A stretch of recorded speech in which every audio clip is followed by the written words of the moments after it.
Hello दोस्तों, मैं हूं doctor Tasavvur Hussain, Philia spine care से। तो आज हम बात करने वाले हैं आपके एक बुद्धिमान पेशेंट के बारे में या एक स्लिप डिस्क के पेशेंट के बारे में, जिसकी शुरुआत होती है एक बहुत माइनर हल्के से दर्द के साथ, जो एक नॉर्मल फिजिशियन के पास जाता है अपना दर्द लेकर, और उसको फिजिशियन कहता है कि सर आप 15 से 20 दिन मेडिसिन खाइए और आपका दर्द ठीक हो जाएगा। वो वैसा ही करता है, 10 से 15 दिन दवाई खाया और उसके बाद वो फिर डॉक्टर के पास पहुंचता है। डॉक्टर उसको फिर एक रिपीट दे देते हैं कि आप 3 महीने तक ये दवाई खाएं।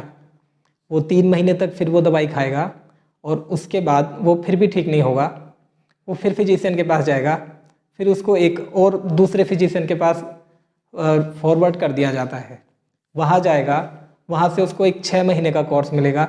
इसी तरह से वो कोर्स दर कोर्स पूरे करता रहेगा।